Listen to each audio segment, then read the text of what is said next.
What's up, guys? Welcome to Top Quotes by Top Guns, and I'm Quote Guy. After studying how Mariah Carey completely changed Christmas with her divine voice, song, and story, how Macaulay Culkin's Home Alone is rewatched every year over the past 3 decades, let's look at another classic that revolutionized Christmas completely way before Carey and Culkin's. It's the one and only and omnipotent Charles Dickens and his A Christmas Carol. Here's how Charles Dickens' 1843 novella A Christmas Carol permanently rewired global pop culture one. It basically invented the modern Christmas we know, before 1843. Christmas was a minor religious holiday in England and barely celebrated in America. Puritans had banned it in some places. After 1843, within 10 years the book had popularized or outright created. The family-centered, secular Christmas trees in homes, boosted by Prince Albert plus the carol illustrations. A turkey is the default Christmas. Dinner goose was more common before. Christmas cards, first commercial one appeared in 1843, exploded after the book. Carol singing door-to-door, Merry Christmases as the universal greeting. The idea that Christmas is the one day you must be kind to the poor too. It created the entire redemption arc trope. The miser, joyful philanthropist transformation is now the blueprint for thousands of characters. The Grinch, 1957. Literally a green Scrooge visited by a ghost-like spirit of Christmas. George Bailey in It's a Wonderful Life, 1946. Every meme. Boss learns the meaning of Christmas's episode of every sitcom ever made. Darth Vader, Tony Stark, Loki, etc. The Scrooge arc is the most copied redemption pattern in movies. 3. It birthed the Christmas special as a genre almost every animated or live action. Christmas TV special or movie from 1950 onward is a variation. Mr. Magoo's Christmas Carol, 1962. First made-for-TV animated Christmas special A Charlie Brown Christmas, 1965. Linus quotes Luke, but the structure is Pure Carol Scrooge, 1988. The Muppet Christmas Carol, 1992. Blackadder's Christmas Carol, 1988. Doctor Who Christmas specials, etc., etc. There have been over 300 filmed Delaware TVD stage adaptations, more than any other story except Sherlock Holmes and Dracula. 4. It gave us permanent Christmas memes and catchphrases. Humbug. God bless us, everyone. Merry Christmas, what's Christmas time? But a time for paying bills without money. Quoted ironically every December dead as a doornail. Hugely popularized by the opening line 5. It made ghosts acceptable and expected at Christmas before Dickens. Ghosts were for Halloween Gothic horror.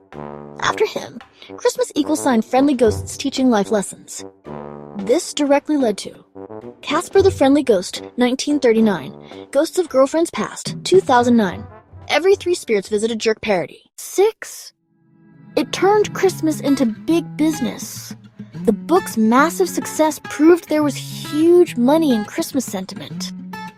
American department stores in the 1880s to 90s started decorating windows with carol scenes to sell toys and gifts. The birth of the modern commercial. Christmas. 7. It's the most performed story in the English-speaking world. Every year there are thousands of stage versions. In the US alone, there are over 500 professional productions annually. Many regional theaters literally stay financially afloat because of their annual Christmas Carol. 8. It influenced music beyond carols. Scrooge, 1970 musical film with Albert Finney. Sh, the song. Thank You Very Much became a standard. Countless pop. Songs referenced the story, for example, Ebenezer Good by the Shaman, Scrooge by the Pooges, etc. In short, modern Christmas. The trees, the presents, the movies, the presents, the movies, the you better not be a jerk in December vibe would not exist in its current form without a 100-page ghost story Dickens wrote in 6 weeks to pay his bills. It's probably the single most influential piece of secular pop culture creation in the last 200 years. Charles Dickens' A Christmas Carol almost single-handedly transformed Christmas from a minor, often neglected religious holiday into the warm, family-centered, generous celebration we know today. Before 1843, Christmas in Britain and America was little more than a church service and a day off for some. Shops often stayed open, and many saw it as a frivolous or even pagan remnant. Dickens changed everything. He made Christmas the emotional high point of the year, centered on home and children, with a roaring fire, games like Blindman's Buff, holly and mistletoe. Everywhere, carols on the streets, and a lavish dinner featuring goose or the newly iconic turkey. He turned Merry Christmases into the universal greeting, replacing the stiffer Happy Christmases, revived gift-giving, especially to children and the poor, and established the expectation of charity and goodwill toward strangers. Through the Cratchit's humble joy and Scrooge's prize turkey, he made Christmas dinner a symbol of abundance and togetherness. Most crucially, he shifted the entire emotional tone of the season, from cold duty to infectious warmth, from adult solemnity to childlike wonder, and from indifference toward the poor to active compassion. Tiny Tim's blessing, God bless us, everyone, became the holiday's unofficial motto. Within a decade of the book's publication, factories were closing on Christmas Day, employers were handing out bonuses and turkeys, and the phrase-keeping, Christmas well, had entered everyday language. In short, the modern Christmas we inhabit, the one with trees, presents, feasting, carols, and an obligation to be kinder for at least one day a year, is, in its emotional DNA and many of its cherished traditions, essentially Dickens's invention. The speed of the change was astonishing. 1843. A Christmas Carol sells out in days. By 1844, factories in England were already giving workers Christmas Day off and sometimes a bonus turkey, explicitly citing Scrooge's example. 1848. Queen Victoria and Prince Albert's Christmas tree, a German custom, plus Dickens's book Equal Sign the Tree becomes a British and American must-have. 1860s. 1870s. American magazines credit Dickens with reviving or inventing Christmas across the Atlantic. Even during the Civil War, soldiers on both sides read The Carol. 1874. The phrase Merry Christmases overtakes Happy Christmases in print for the first time. Google Graham data shows the flip happening right after the book. The bigger picture Dickens wrote the story as a furious protest against child poverty and the cold-hearted economics of the 1840s. Instead of writing a political pamphlet, his original plan, he wrapped the medicine in sugar and accidentally created the sweetest holiday we have. Bottom line, modern Christmas is roughly 40% older English and German folk customs, 10% Prince Albert's tree, and 50% pure Charles Dickens. Without A Christmas Carol, we'd still have a holiday in late December, but it would look a lot more like a quiet church day and a lot less like the roaring, twinkling, turkey-stuffed, present-exploding festival we know today. After looking at how Charles Dickens revolutionized Christmas around the world, let's take a look at 10 of the most powerful, beautiful, and enduring quotes from A Christmas Carol, 1843 itself, all straight from Charles Dickens's pen. 1. I will honor Christmas in my heart and try to keep it all the year. I will live in the past, the present, and the future. The spirits of all three shall strive within me. Scrooge's vow of transformation, the heart of the entire story. 2. God bless us, everyone. Tiny Tim, the line that became a global Christmas catchphrase. 3. There is nothing in the world so irresistibly contagious as laughter and good humor. Narrator, describing Fred's Christmas spirit. 4. It is a fair, even-handed, noble adjustment of things, that while there is infection and disease and sorrow, there is nothing in the world so irresistibly contagious as laughter and good humor. Same sentiment earlier in the book, often misquoted. Men's courses will foreshadow certain ends, to which, if persevered in, they must lead. But if the courses be departed from, the ends will change. I am as light as a feather. I am as happy as an angel. I am as merry as a schoolboy. I am as giddy as a drunken man. A Merry Christmas to everybody.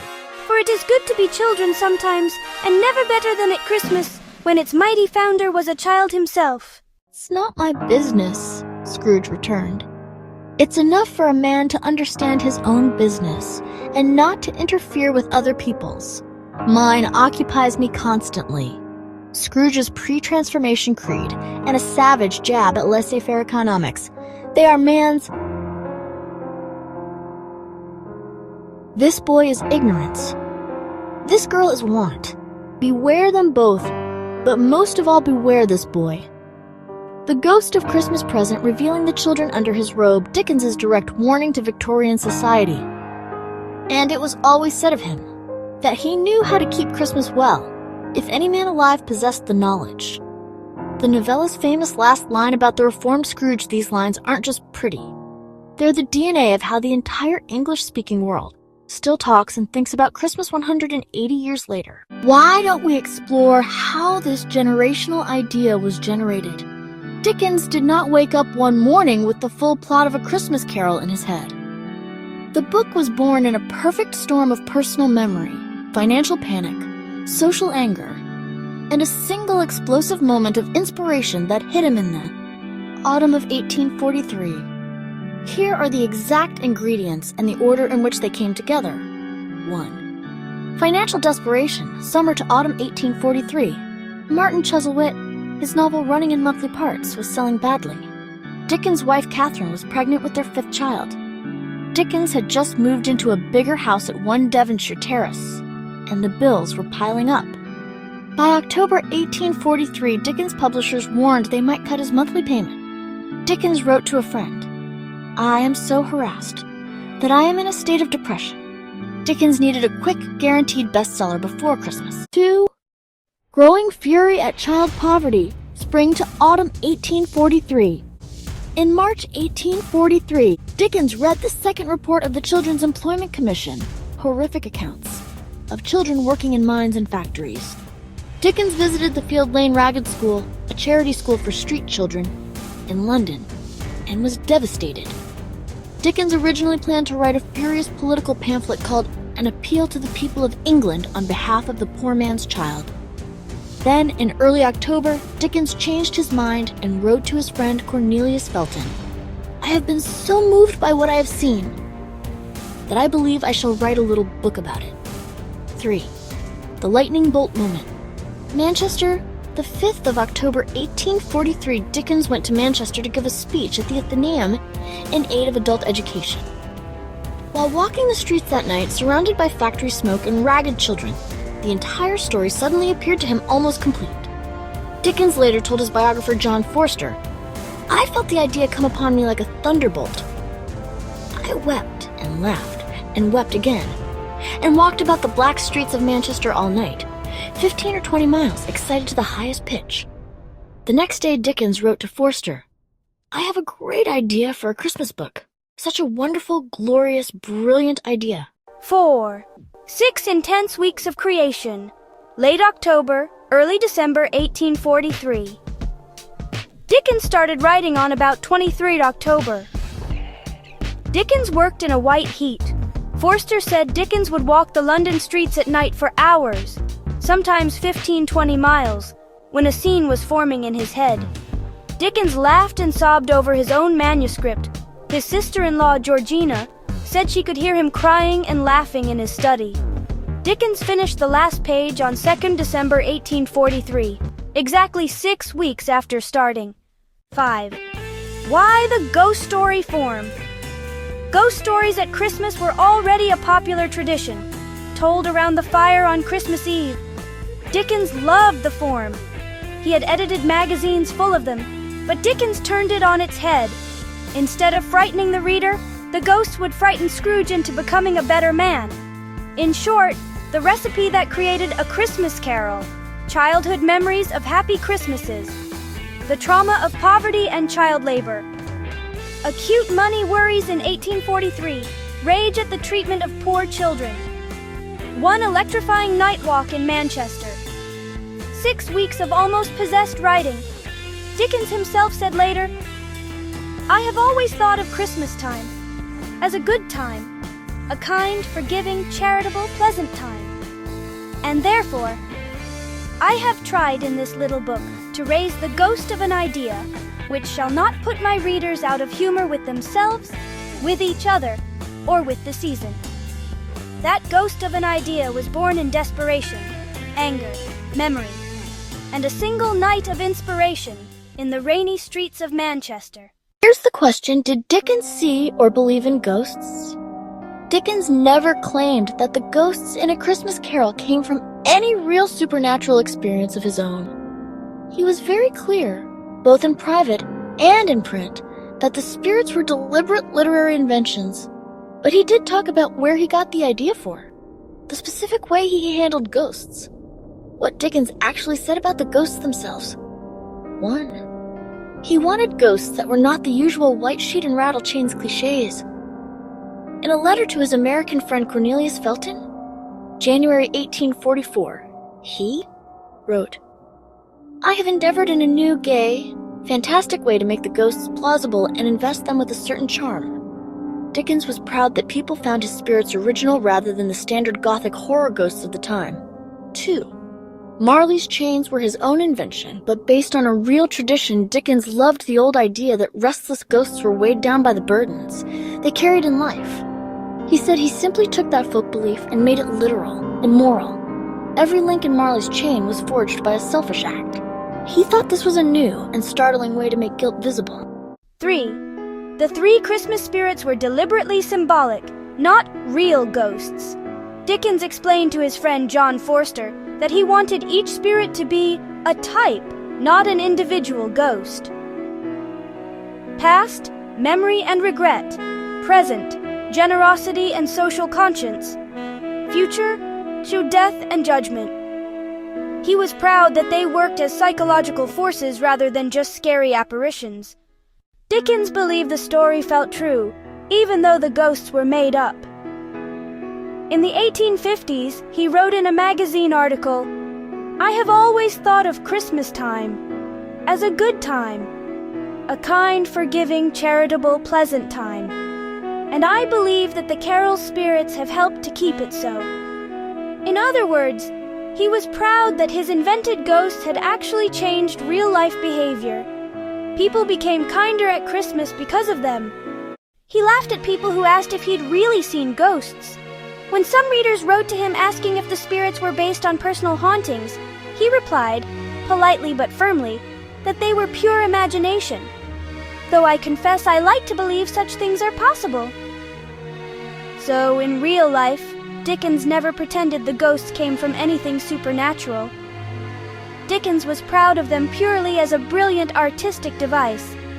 4 invented spirits that felt more real, more terrifying, and more hopeful than any true ghost story he had ever heard. Hungry for more intriguing Christmas Carol facts? Here are some lesser-known, genuinely surprising facts about A Christmas Carol that even many Dickens fans don't know. 1. Scrooge's first name was almost Grizzle. In Dickens's earliest working notes, October 1843, the character is called Grizzle Scrooge. He changed it to Ebenezer only at the last minute. 2. Tiny Tim was originally going to die on page. In the first draft, Tiny Tim was dead when the ghost of Christmas Present showed the Cratchit house the second time. Dickens, you cannot kill the child. Dickens later said he cried when he rewrote the scene to let Tim live. 3. The phrase Merry Christmas was not common before the book. Before 1843, people usually said Happy Christmas. After the carol exploded in popularity, Merry Christmas became the standard greeting in Britain and America. Dickens didn't invent it, but he popularized it massively. 4. Dickens invented the word Scrooge as an adjective. The Oxford English Dictionary's first recorded use of Scrooge to mean a miser is from 1868, but Dickens himself started using it that way in letters as early as 1844. Don't be a Scrooge about the pudding. 5. Queen Victoria's husband, Prince Albert, read it aloud to the royal family on Christmas Eve, 1843. The book was only 5 days old.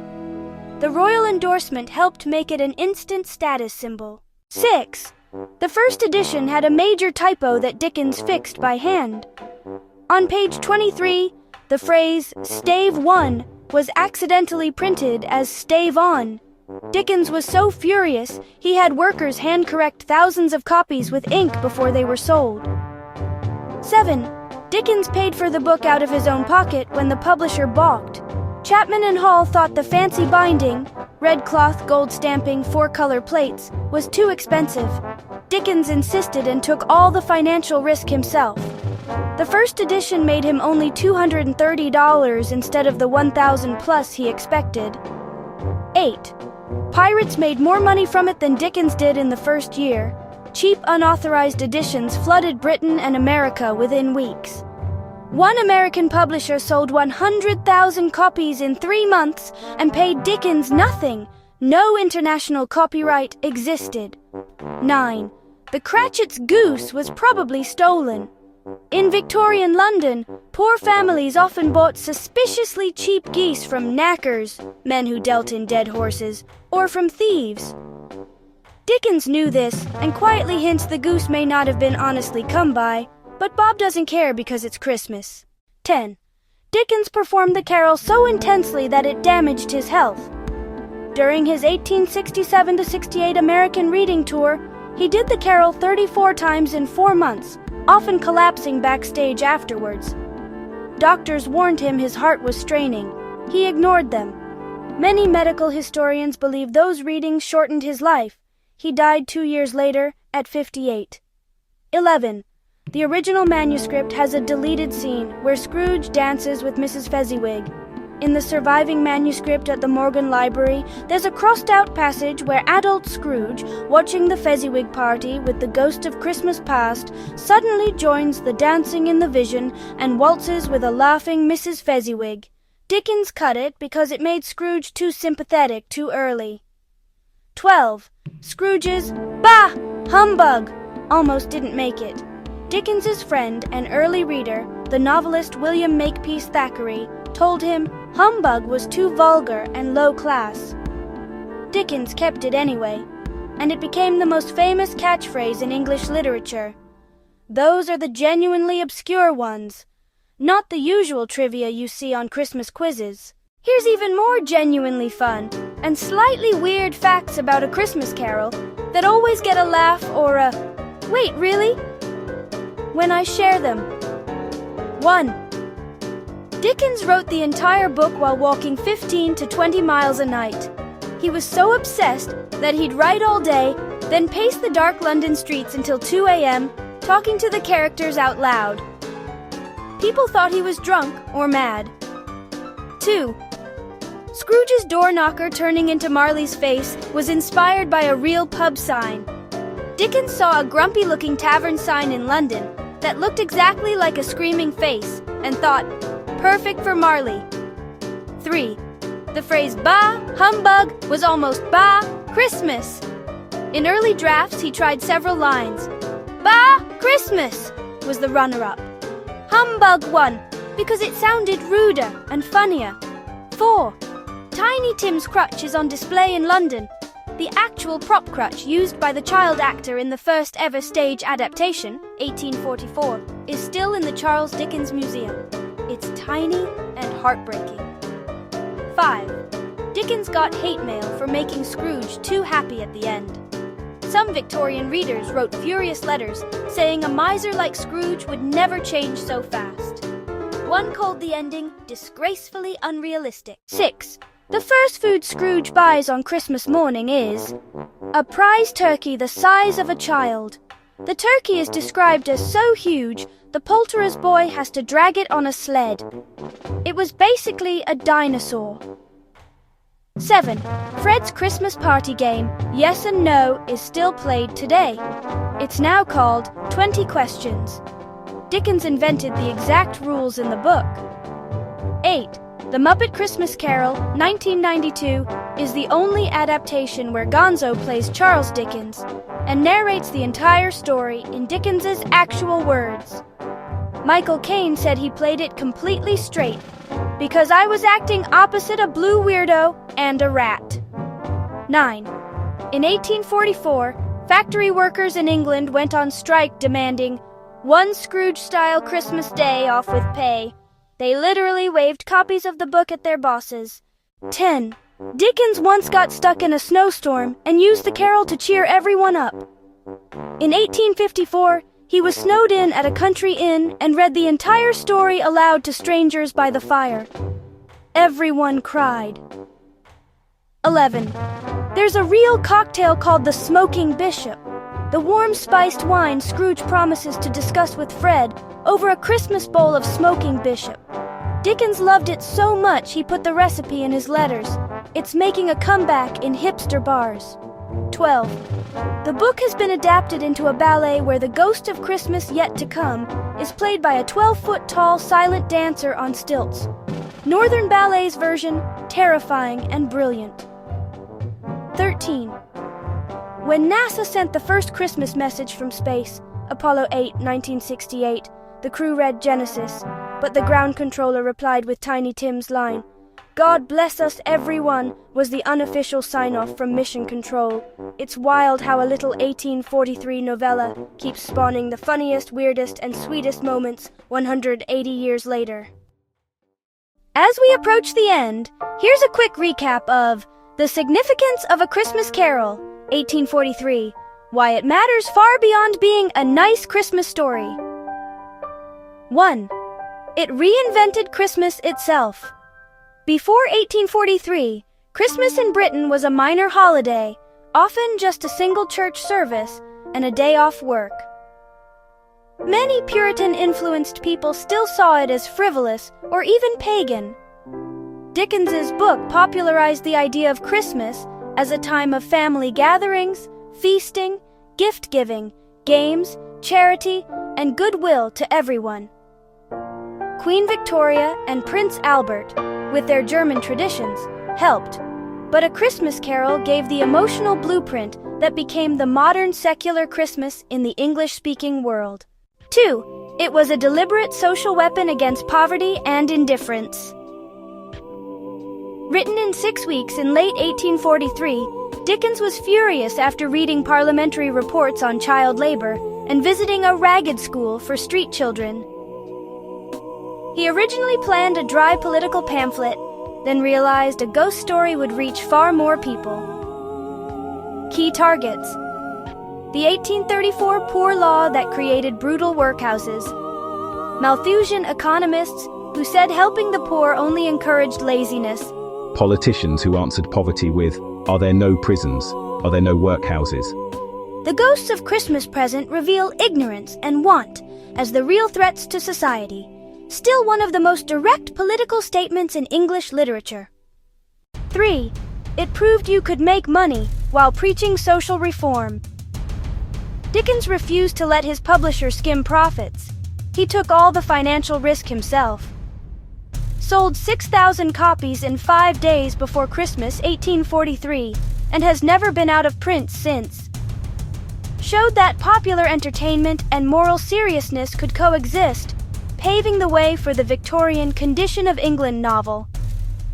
4. It created the template for the redemption narrative.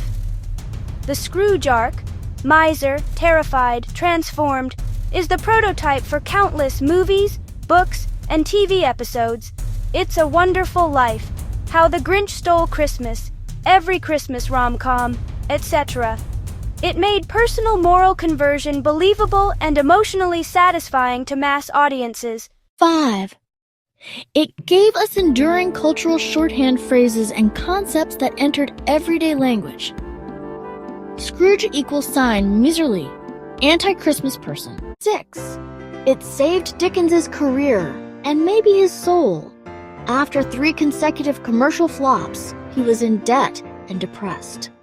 A Christmas Carol was an instant bestseller and restored both his finances and his belief that his writing could change the world.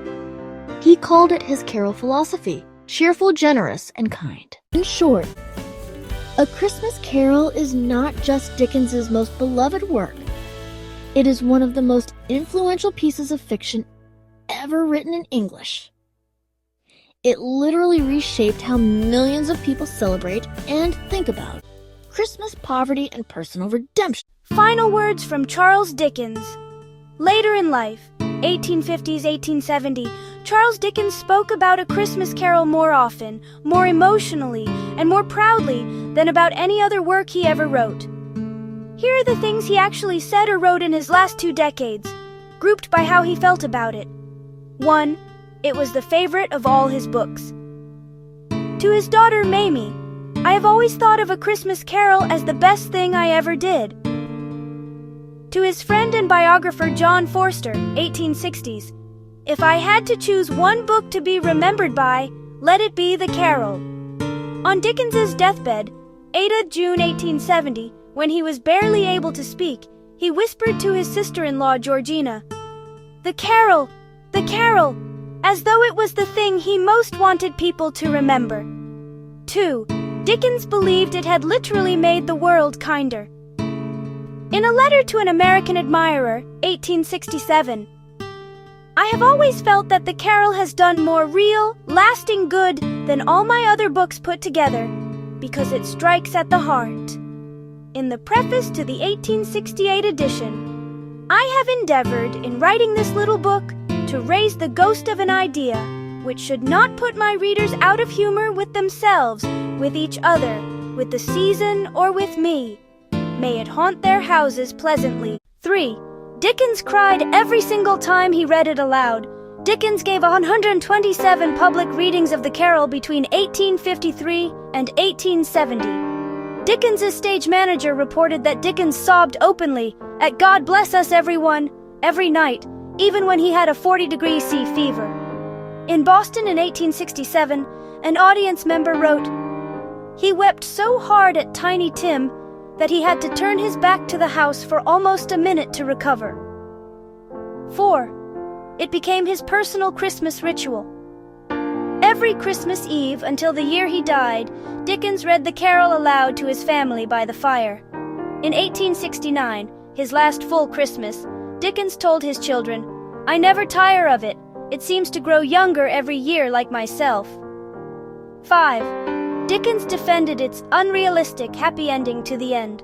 When critics still called the redemption too sudden, he snapped in a letter, 1865, "A man may change in a single night if the right light is shone upon his soul. I have seen it happen." 6. Dickens wanted it on his grave. He repeatedly asked that, if he had a gravestone inscription beyond his name, it should mention A Christmas Carol. In the end, he was buried in Poets' Corner, Westminster Abbey, with no epitaph at all, but his will specifically praised The Carol as the work he was proudest of. In short, in later life, Dickens did not treat A Christmas Carol as just another successful book. He treated it as the one pure, perfect thing he had managed to give the world, the closest he ever came to writing something that felt like a prayer. Even on the day before he died, when he could no longer stand, he was still correcting the proofs of the cheap edition so that the poorest people could afford to own his Carol. Before we finish, let's quickly look at lessons and quotes from A Christmas Carol. Here are 5 captivating lessons drawn from A Christmas Carol 1. It's never too late to change and seek redemption. Scrooge, hardened by years of greed and bitterness, completely reforms in a single night after confronting his past, present, and future. Dickens emphasizes that personal transformation is always possible, no matter one's age or history. 2. Generosity and compassion bring true happiness, not wealth alone. Scrooge hoards money, but lives in misery, while poorer characters like the Cratchits find joy in family and simple pleasures. The story contrasts material wealth with the fulfillment from giving and helping others. 3. Family and human connections are invaluable. Scrooge initially rejects his nephew Fred and isolates himself, but learns through the ghosts that relationships with family, friends, and community provide meaning and warmth that money cannot buy. 4. Ignoring social injustice harms everyone. Through visions of poverty, like Tiny Tim and the allegorical children Ignorance and Want, Dickens critiques Victorian society's neglect of the poor, warning that selfishness and indifference lead to broader suffering. 5. Reflect on the past, present, and future to live meaningfully. The 3 ghosts force Scrooge to examine his life holistically. Regrets from the past, joys and hardships in the present, and consequences in the future. This introspection inspires him to embrace the Christmas spirit year-round. These enduring lessons continue to resonate, reminding us of the power of empathy and kindness during the holiday season and beyond. Here are 10 key quotes compiled from the previous lists of iconic lines from Charles Dickens' A Christmas Carol, selected for their thematic importance and lasting impact. 1. Bah! Humbug! Ebenezer Scrooge. The classic expression of Scrooge's initial scorn for Christmas. 2. God bless us, everyone! Tiny Tim, the innocent, heartfelt toast symbolizing hope and goodwill. 3. Mankind was my business. The common welfare was my business. Charity, mercy, forbearance, and benevolence were all my business. Jacob Marley's Ghost, a stark reminder of our duty to others. I will honor Christmas in my heart and try to keep it all the year. I will live in the past, the present, and the future. The spirits of all three shall strive within me. There is nothing in the world so irresistibly contagious as laughter and good humor. If they would rather die, they had better do it and decrease the surplus population. This boy is ignorance. This girl is want. Beware them both. But most of all beware this boy, for on his brow I see that written which is doom, unless the writing be erased. Marley was dead to begin with. There is no doubt whatever about that. Old Marley was as dead as a doornail. I am as light as a feather. I am as happy as an angel. I am as merry as a schoolboy. A Merry Christmas to everybody. But I am sure I have always thought of Christmas time as a good time, a kind, forgiving, charitable, pleasant time. These quotes together capture the novella's enduring messages of redemption, compassion, and the joy of human connection. So there you go, guys. Thanks for watching Top Quotes by Top Guns. And I am Quote Guy. Be sure to reflect on the past, present, and the future to live a fulfilling and meaningful life. Aspire to inspire before you expire. Long live Charles Dickens, and Merry Christmas to you all. Carpe Diem.